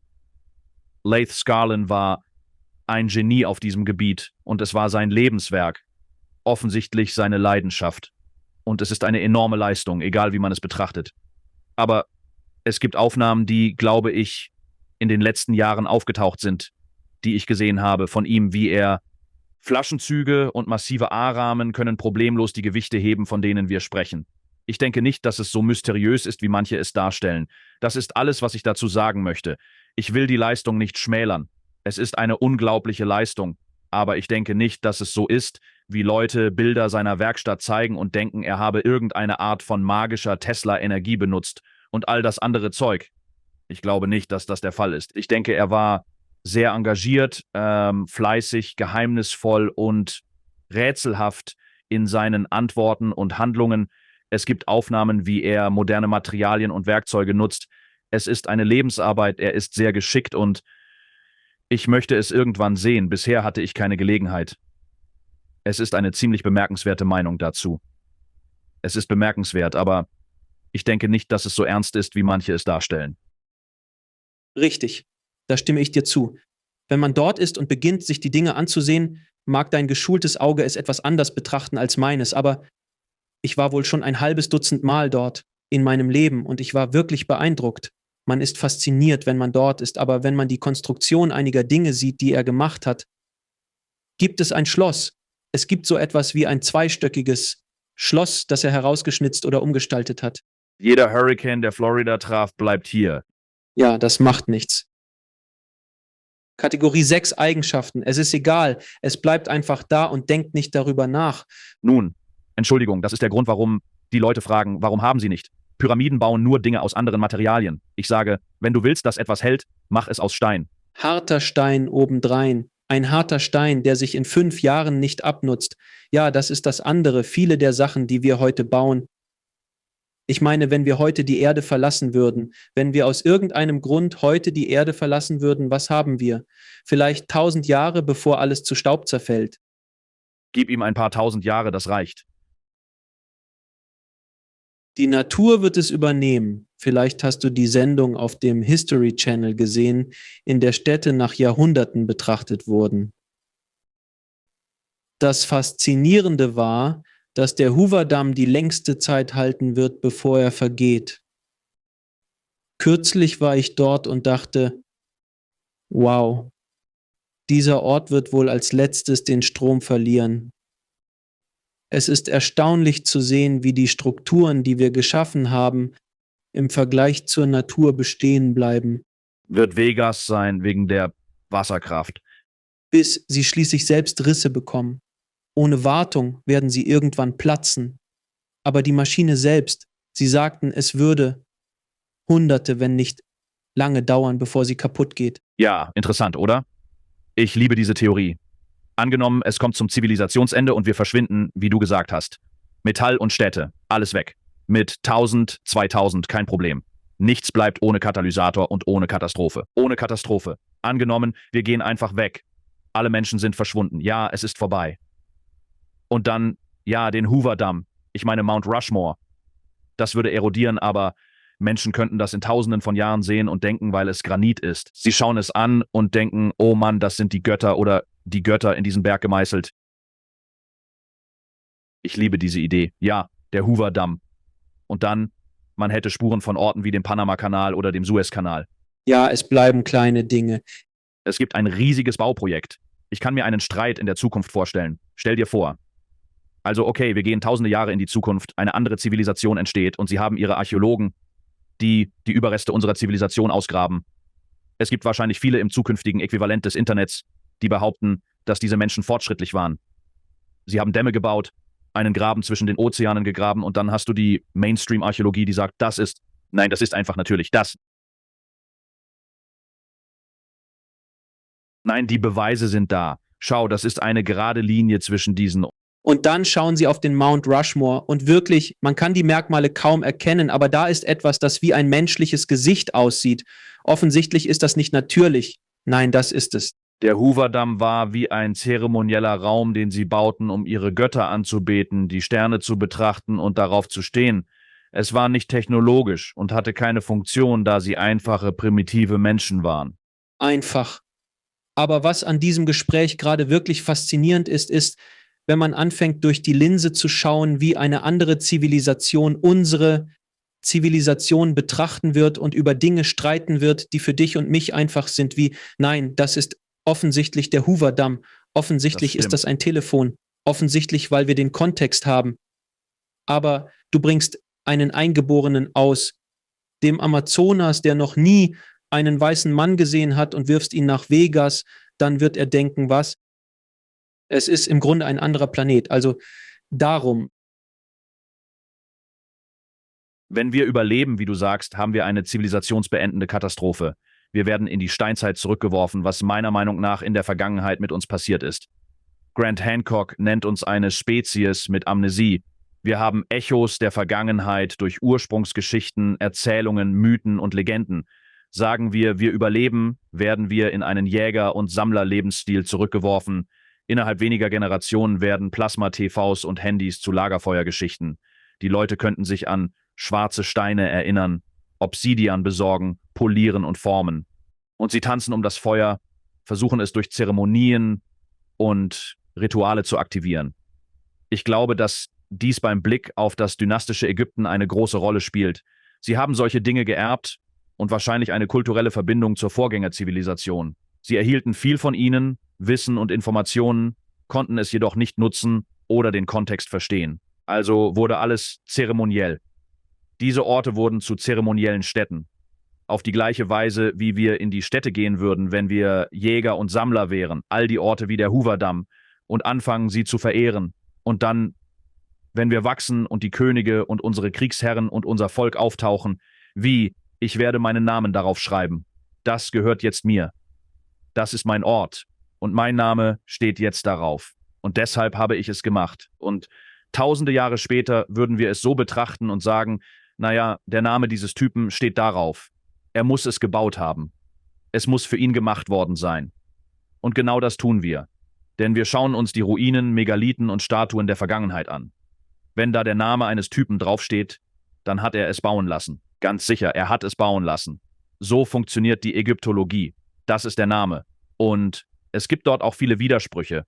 Manche Artefakte haben 3 oder 4 oder 5 verschiedene Namen, weil Jedes Mal, wenn ein neuer Typ kam, sagte er, oh, das ist meins, das machte ich. ja, Ramses II ist berüchtigt dafür. Petri nannte ihn den großen Usurpator. Er hat buchstäblich die Namen anderer gelöscht und seinen eigenen Namen tief eingraviert. Man kann mit diesen Artefakten darüber nachdenken. Ich mag die Vorstellung, dass diese präzisen Vasen aus vordynastischer Zeit, viele davon in Privatbesitz sind. Stell dir vor, ein reicher privater Sammler baut ein Mausoleum, um mit seinen Vasen begraben zu werden. In der heutigen Zeit. In der Zukunft graben wir ihn aus. 1000, 4000 Jahre später, 5000 Jahre später und finden ihn mit diesen Artefakten. Offensichtlich hat er sie anfertigen lassen. Das ist unsere Perspektive. Wir wissen nicht, ob er sie wirklich anfertigen ließ oder nicht. Und in diesem Fall, nein. Diese Dinge sind wahrscheinlich schon 10.000 oder 5.000 Jahre alt, als sie begraben wurden. Ich denke, das ist völlig der Fall. Wir sollten diese Möglichkeit in Betracht ziehen, wenn wir die Knochen einiger dieser alten Zivilisationen wie Ägypten betrachten, die all diese Widersprüche in sich tragen.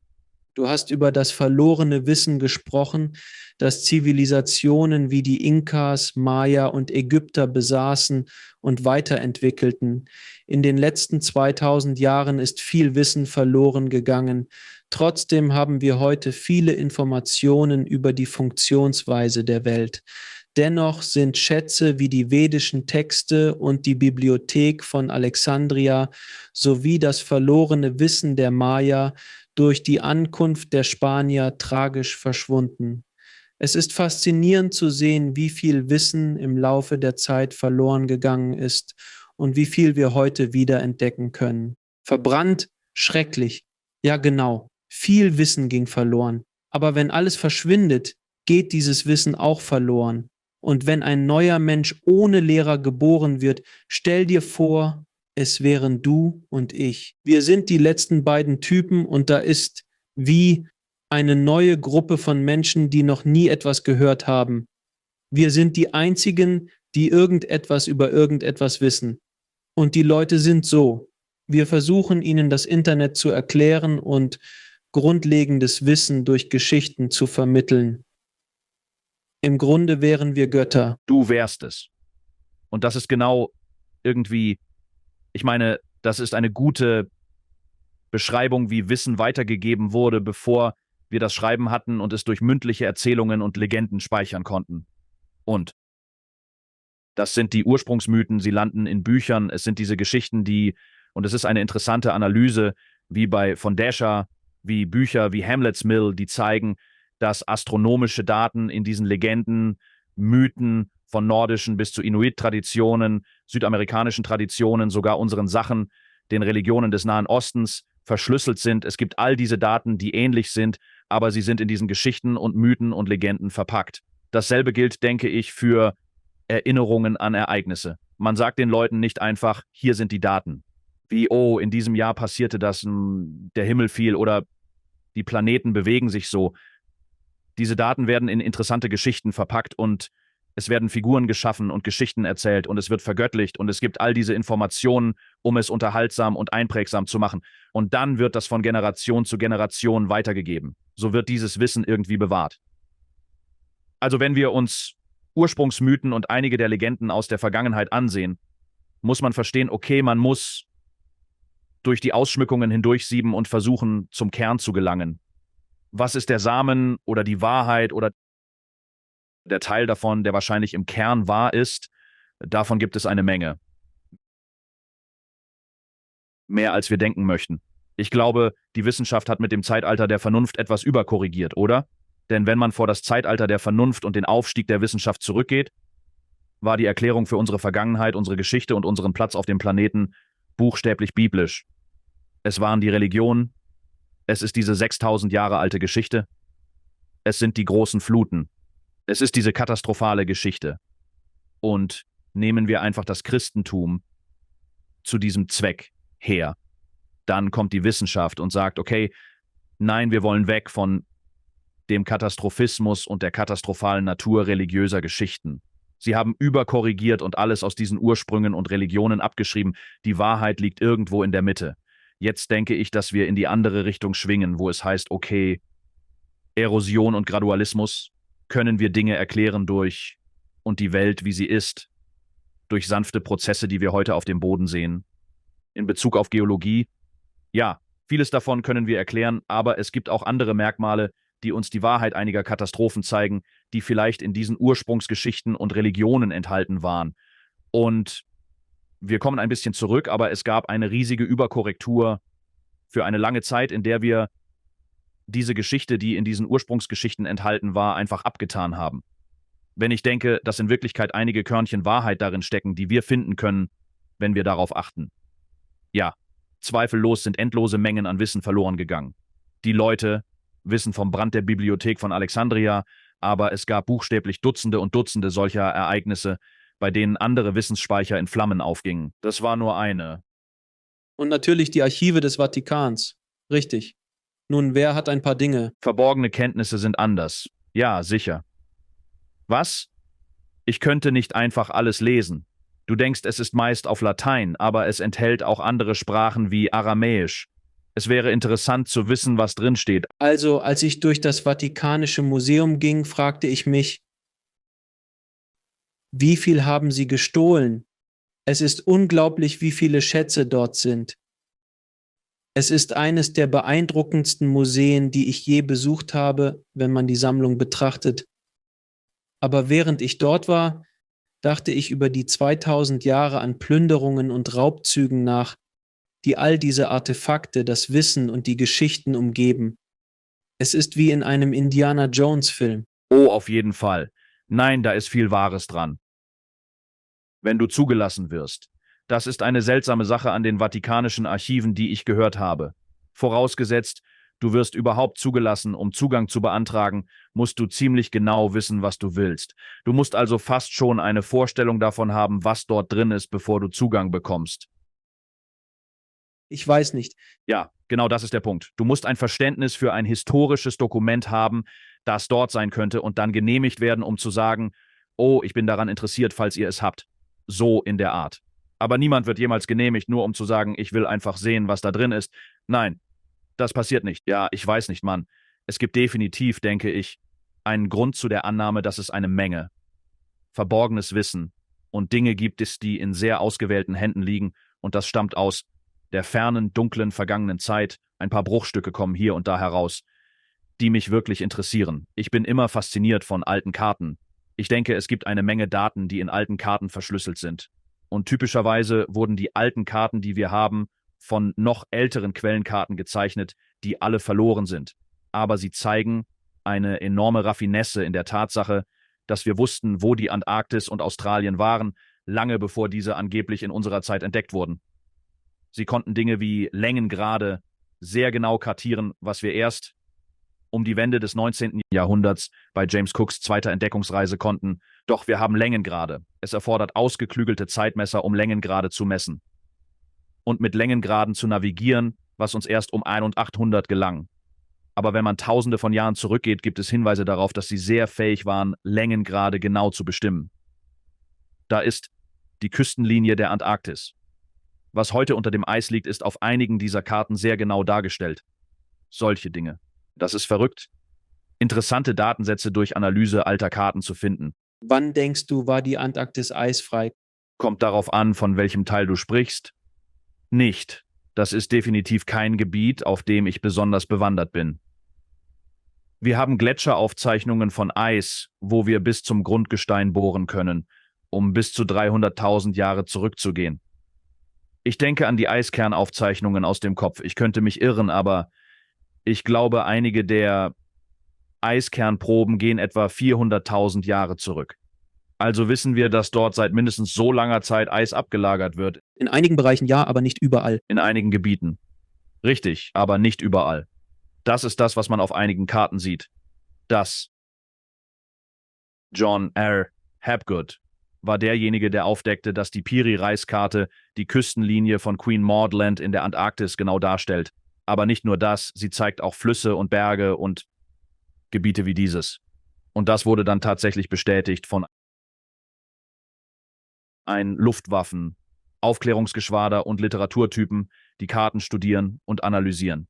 Sie verglichen und kamen zu dem Schluss, dass es die Küste der Antarktis zeigt, inklusive des Untergrunds. Sonarmessungen bestätigten dies, da heute Eis darüber liegt. Sie nutzen Sonar- und Radartechniken, um das Land zu erforschen. Es stimmt mit den Karten überein, einschließlich den Piri-Reis-Karten. Es sind Karten von Admiral Piri Reis aus dem 15. Jahrhundert. Er sagt, dass sie hauptsächlich auf älteren Quellenkarten basieren, die verschwunden sind. Das genaue Alter und die Herkunft sind unbekannt. Wahrscheinlich sind es Kopien von noch älteren Karten. Aber ja.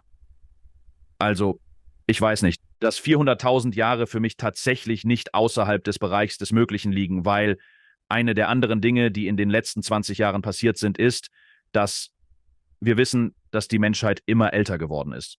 Wenn man zurückgeht, ist die biblische Version offensichtlich, dass wir 6.000 Jahre alt sind.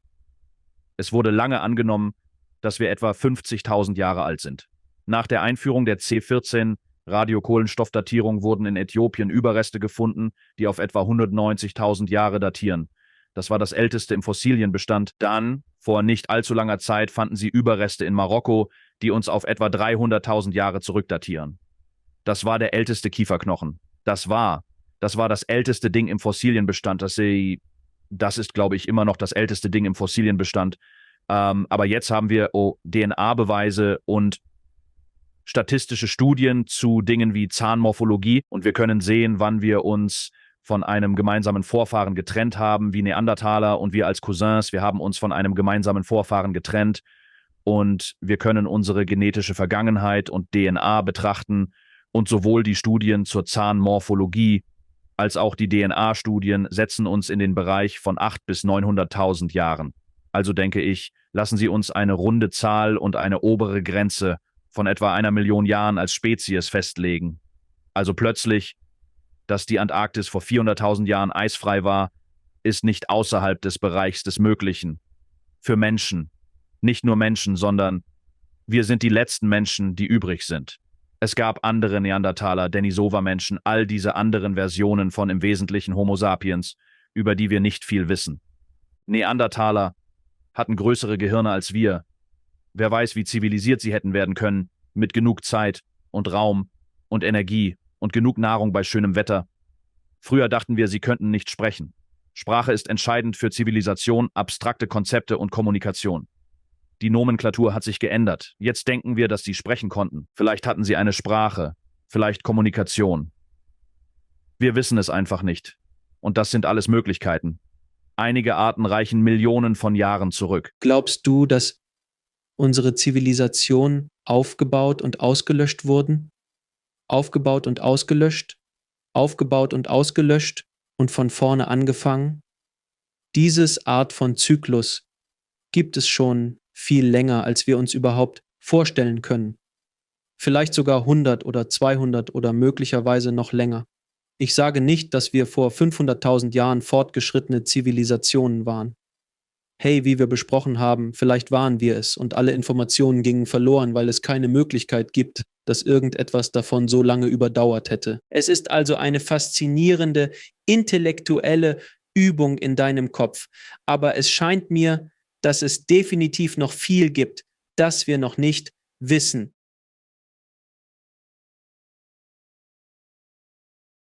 Ich versuche das zu sagen. Ich spekuliere nicht viel und gebe gerne zu, wenn ich etwas nicht weiß. Das fehlt oft. Sagen wir einfach, dass die Mainstream-Version der Geschichte, und ich denke bis zu einem gewissen Grad, das ist ein Produkt des Aufstiegs der alternativen Autoren und Theorien, die von Leuten wie Graham Hancock und John Anthony West kommen, diese Leute. Ich denke, dass die Reaktion und die Popularität davon zu einer viel autoritäreren Reaktion der Akademiker geführt hat, die sich selbst als die Besitzer des Feldes sehen. Sie denken, nun, ich bin der Torwächter der Geschichte. Ich sage dir, was die Geschichte ist und was die Geschichte der Zivilisation ist. Weil damals, in viktorianischen Zeiten, als diese Diskussion auf diese akademischen Hallen beschränkt war, waren. Und man kann es lesen, wenn man die Werke dieser Leute liest. Und das habe ich. Und sie wussten, wenn es etwas gab, das sie nicht wussten. Sie waren offen darüber, wie, naja, wir wissen es nicht. Flinders Petrie konnte einige Dinge aus ingenieurtechnischer Sicht nicht erklären und sagte einfach, ich weiß es nicht. Heute denke ich, dass dies aufgrund ihrer Popularität geschieht. Der Aufstieg dieses alternativen Geschichtsfeldes führt dazu, dass Akademiker autoritärer reagieren und eher behaupten, die Antwort zu kennen. Sie gestehen nicht ein, wenn sie es nicht wissen. Die Realität ist, dass sie es oft nicht wissen. Es wäre besser, wenn wir alle zugeben würden, dass wir es nicht wissen und dies mit offenem Geist untersuchen. In Bezug auf die Zyklen der Zivilisation. Das ist ein interessanter Punkt, weil ich denke, das ist einer der Gründe, warum dies ein sehr wichtiges Feld ist und eine sehr wichtige Diskussion und Untersuchung ist. Ja, ich meine, ich würde sagen, ich denke, wir haben mindestens einen Zyklus durchlaufen. Ich denke, es gibt zumindest Beweise für mindestens einen und es könnten mehr sein. Wir könnten mehr als einmal einen Zyklus von Zivilisation zu Katastrophe und dann wieder zurück durchlaufen haben. Aber sicher denke ich, dass es Beweise für mindestens einen gibt, einen anständigen, bei dem es so ist, okay, wir waren ziemlich fortgeschritten. Wir wurden in die Steinzeit zurückgeworfen, hauptsächlich Jäger- und Sammlerlebensweisen. Was wir moderne Geschichte nennen, die letzten 6000 Jahre, ist unser Aufstieg von diesem Ereignis. Möglicherweise wurden sie durch 10, 15 oder 20, vielleicht sogar Zehntausende Jahre des reinen Überlebensmodus der Menschheit in sehr primitiven Bedingungen ausgelöst. Der genaue Zeitpunkt dieses Falls ist unbekannt. Es könnte während der jüngeren Dryaszeit passiert sein, aber auch frühere Ereignisse sind möglich. Wir wissen, dass es Ereignisse vor dieser Zeit gab. Der Bölling-Allerüt. Es gab klimatische Veränderungen in der Vergangenheit, aber es ist eine wichtige Diskussion, weil ich denke, wenn mehr Menschen verstehen würden, dass dies der Zyklus ist, dass unsere Zivilisation, so fortschrittlich sie auch ist, nicht die einzige Art ist, es zu tun. Viele lernen in der Schule auf irgendeiner Ebene, das ist Zivilisation. Das bedeutet es, ein moderner Mensch zu sein. Wir sind in diesem 6000 Jahres Zeitraum vom Steinzeitalter zum Space Shuttle gegangen. Dieser fast lineare, gerade Weg. Es ist offensichtlich nicht linear, aber wir sind in 6000 Jahren vom Steinzeitalter zum Space Shuttle gegangen. Das ist, was es bedeutet, eine fortschrittliche Zivilisation zu sein. Das ist der einzige Weg, wie Zivilisation gemacht wird, so wie wir es getan haben. Man kann nicht einfach ignorieren, dass es andere Alternativen oder Möglichkeiten gibt. So gehen wir unserem täglichen Leben nach, ein grundlegendes Prinzip dessen, was es bedeutet, ein moderner Mensch zu sein. Nun, ich denke, wenn man in Schulen eine andere Botschaft lehren würde, dass wir uns nicht auf einem linearen Pfad, sondern in einem Zyklus zwischen Zivilisation und Katastrophe befinden. Und es gibt andere Wege, Zivilisation zu gestalten, andere Technologien, andere Lebensweisen. Es gibt andere Möglichkeiten und auf einer langen Zeitskala kommen wir wieder zu diesem Katastrophenteil zurück und es wird enden. Es besteht ein definitives Risiko, dass es endet. Ich denke, es könnte helfen, unsere Prioritäten als Spezies zu ändern, weil die Menschen nicht an diese Art von langfristiger Zukunft denken. Es ist nur wie, was sind die nächsten Quartalsergebnisse und der nächste politische oder Wahlzyklus oder was auch immer.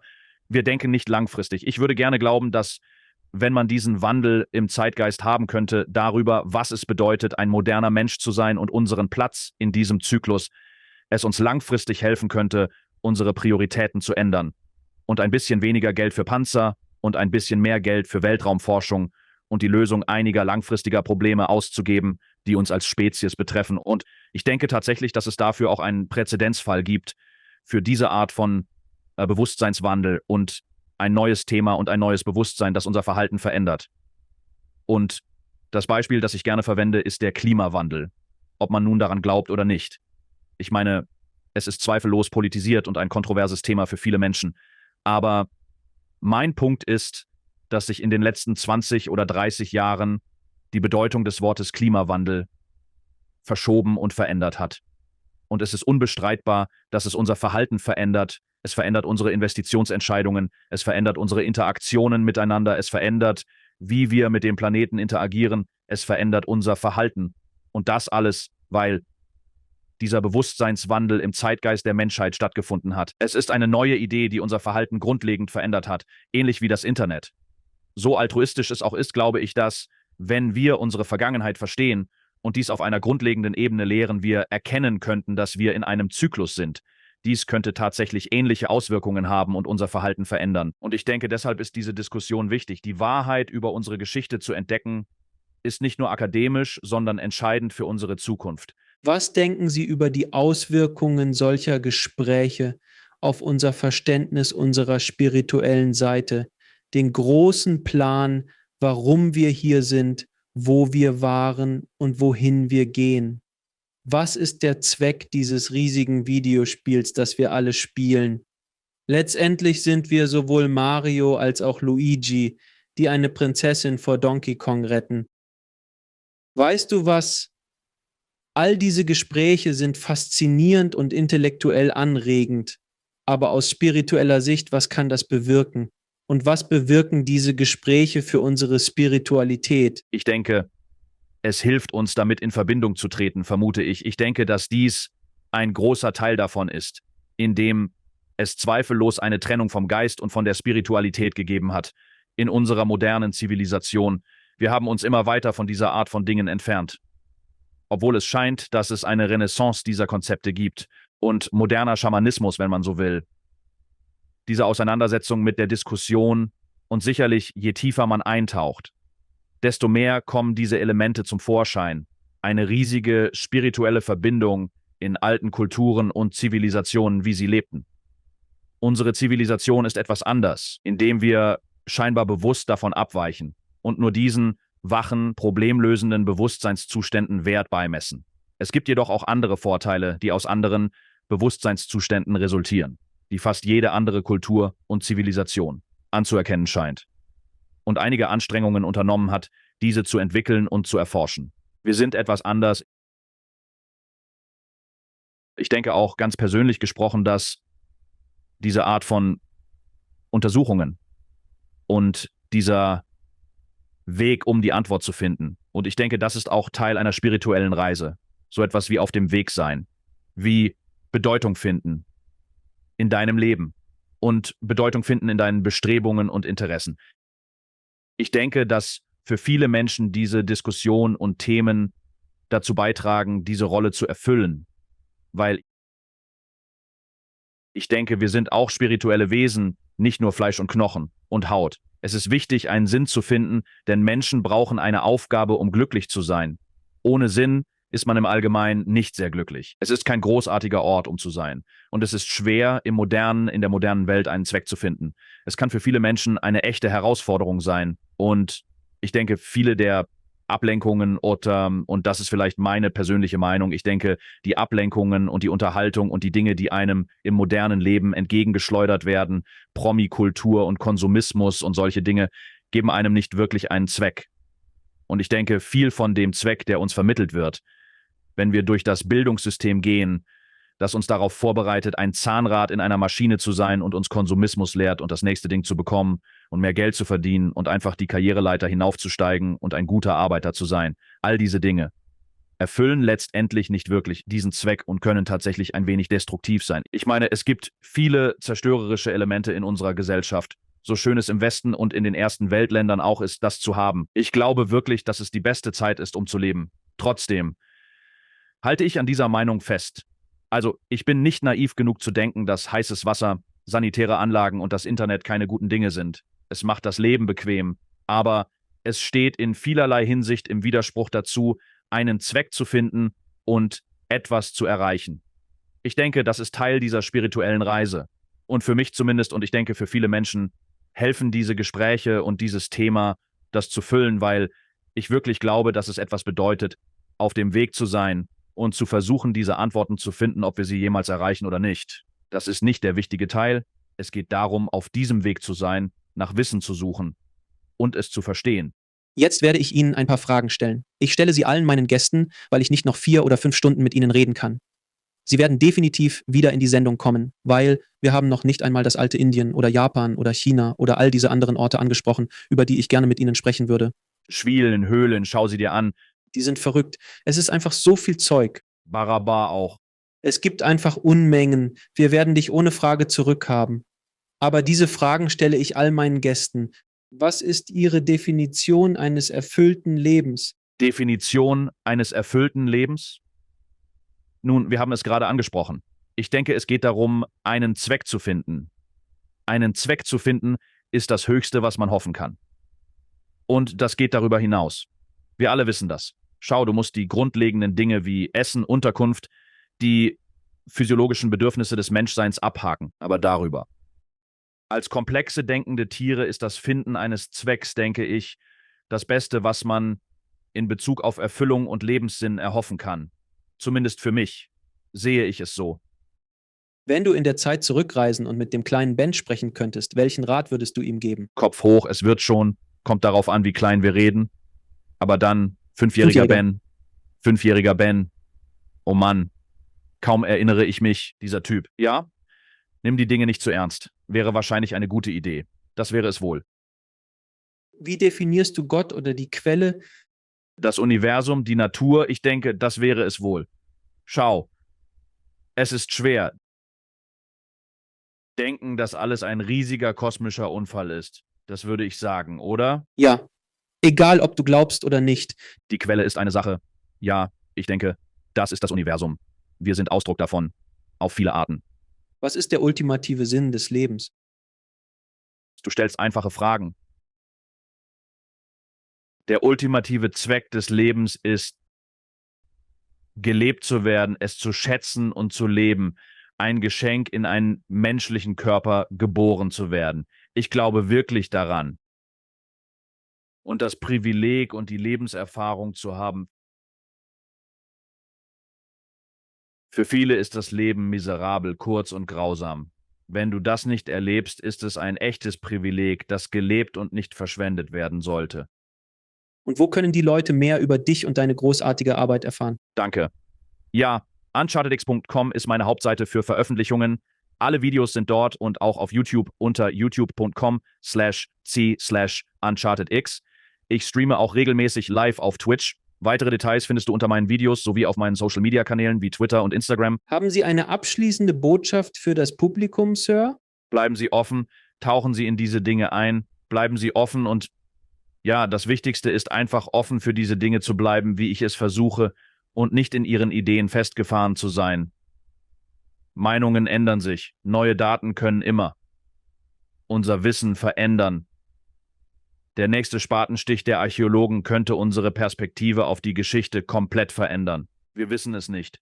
Deshalb bleibe ich offen. Bleib neugierig, wie man so sagt. Bleib wirklich neugierig. Es war mir eine Freude, mit dir zu sprechen, Mann. Freue mich auf unser nächstes Gespräch, Bruder. Danke für den guten Kampf. Danke, Alex. Schön mit dir zu reden, Mann. Danke fürs Zuschauen. Klicken Sie unten auf ein Video, um fortzufahren, und vergessen Sie nicht zu abonnieren.